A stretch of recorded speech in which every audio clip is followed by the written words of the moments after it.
making me feel like purple, midnight purple. I really like exploring Wattpad, and every so often I'll come across some really good treasures. I like to go for the genres that aren't as popular. By default, when you get a Wattpad account, you follow their main account, and they have a reading list called Wattpad Picks, where they recommend stories of varying genres. One of these such stories is a book called Like Lamb's Lead, which is written by Jamar St. Rogers, which is a psychological thriller that I was really in the mood for considering the amount of romance that I was up to my neck in at the time. The book starts off with our main character, Mariah Hanlon, and her mother having moved to Pachuca? Pachuca?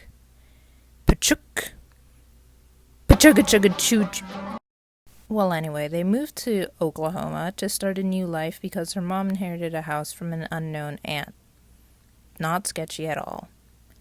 Now, there's only one or two problems that can come with a move like this. One, Mariah is biracial. She's half black and half white, which makes her a refreshing POC character in an otherwise pasty and Caucasian world of fiction. But if you're like me and everyone else wiser of the ways of the racist world, you'll know that if you're darker than an Arctic fox in a wedding dress, it's probably best not to go anywhere in the U.S. south of the Mason-Dixon line. If you think I'm exaggerating, just look up what a sundown town is and know what I'm talking about. America hasn't changed. Anyway, back to the story. Moving to Pachuca from LA is quite the culture shock, especially when Pachuca happens to be about the size of Plum Creek with literally the same type of people. It also doesn't help that Mariah's mother is a recovering drug addict and their neighbor gives off vibes of this crazy man from the woods who could possibly be an axe murderer.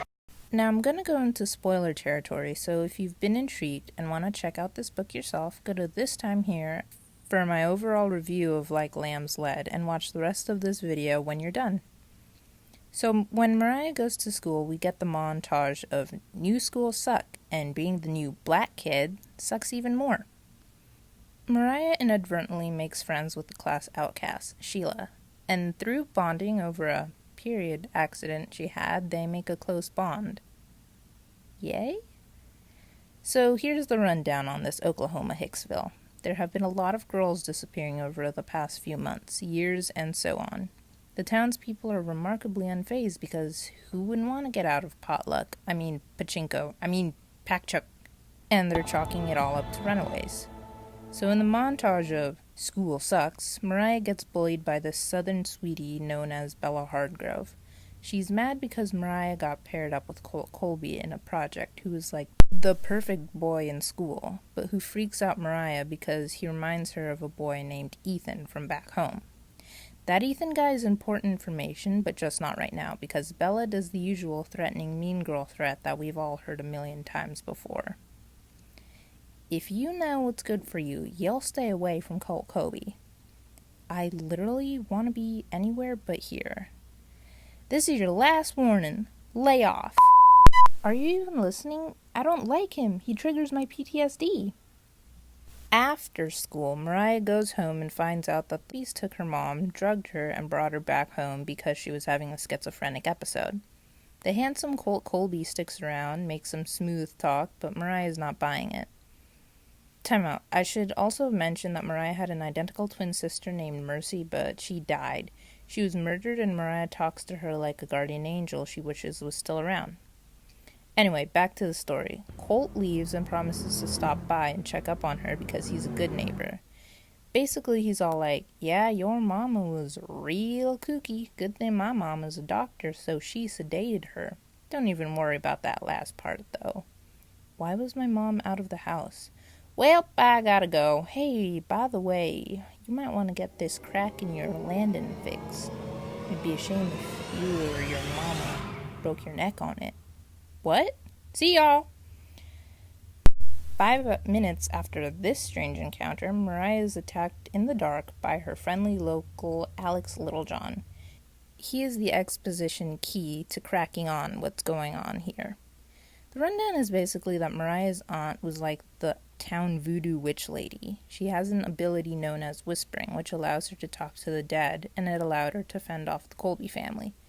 You see, the Colbys have been appeasing this dust demon, which is aptly named the Dust. It's basically this destructive entity that causes tornadoes, famine, and dead livestock. It was the reason for the Dust Bowl of the 1930s, and according to Mr. Thatcher, the neighbor who turns out to not be an axe murderer, it's a creature that craves blood and death. The sacrifice has to be a menstruating girl every month to the dust. I don't know about y'all, but for me that raises more questions than it answers. But you know, who am I to question demons' wants? My demons eat coconut milk and feel guilty after raiding a coop of chickens, but I digress. Mariah is still unsure about Alex and Mr. Thatcher until Alex tells her how his sister was already been sacrificed by the Colbys. They came onto the Cherokee reservation one night and kidnapped her and made it seem like a school prank. Now you're probably wondering, what did the other townspeople have to say about this?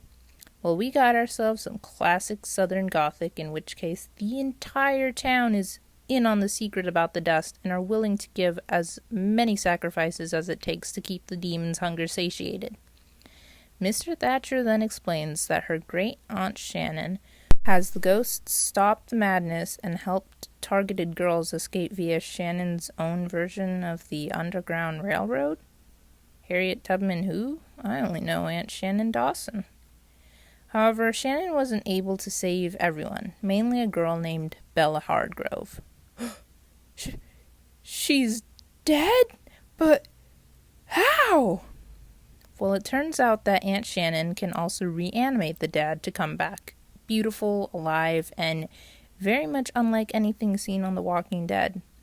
But they also come back mean, which is why Mariah's all like, yeah, that sounds about right, and leaves it at that. The thing is, the whole town knew Bella died, but when they saw her reanimated corpse walking around town, they kind of just rolled with it, because there was nothing they could do to stop her since she always come back.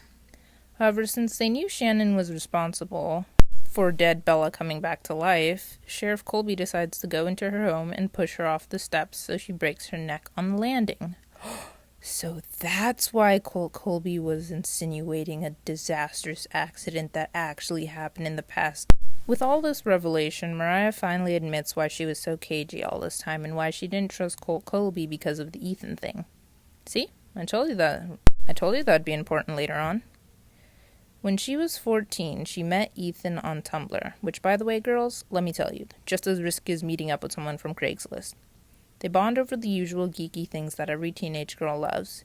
He pretended to be younger, and she pretended to be older, and so the both of them formed an internet relationship. Ethan even went so far as to tell Mariah he loved her.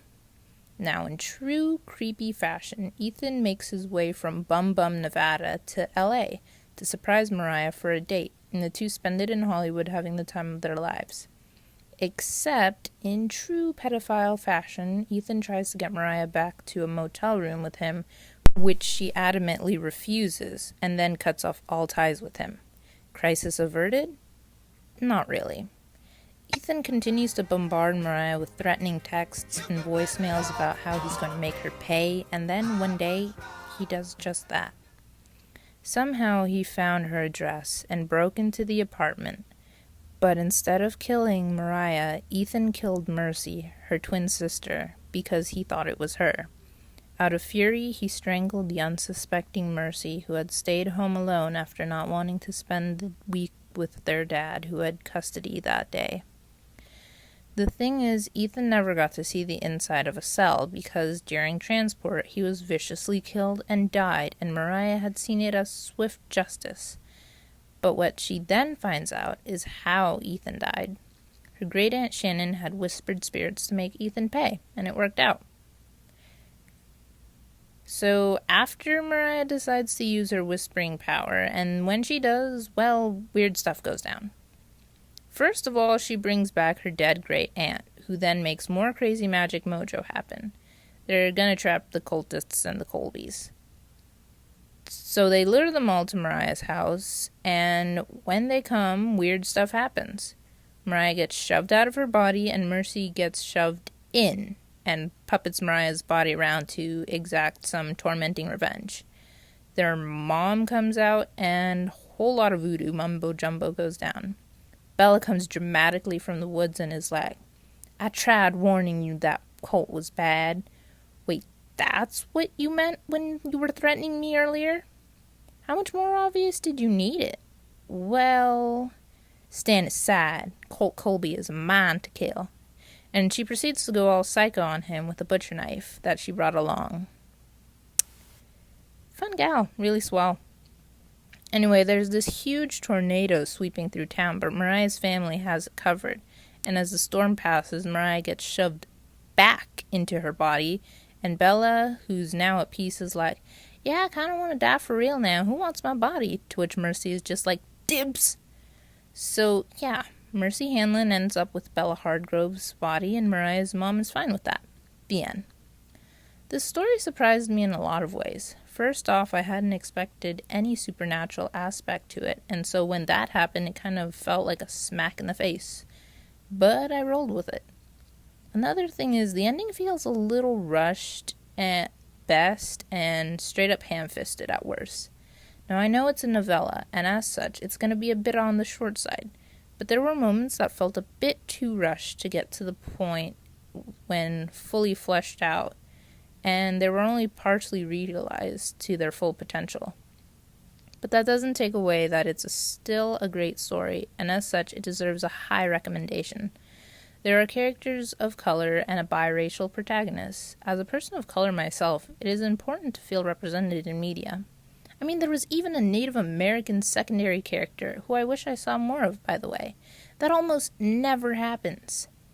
The psychological aspect is definitely there, as you're constantly guessing what's going to happen next. And once you finally get to the answer, you don't see it coming. The general vibe is rather good as well, with vivid descriptions and beautiful imagery, as well as even more beautiful metaphors. There are moments where the descriptions get a little muddied, but hey, I've been there, and scenes don't become as fully realized as you'd want them to be. Like Lamb's Lead is definitely something you should read for yourself if you want to understand, so go ahead and add it to your reading list and give it a whirl. This has been ShyHidingShadowGirl book review, and I'll see you all next time when I tackle another fanfic. Catch you all later some other time. Ah, ah, ah, ah, ah, ah.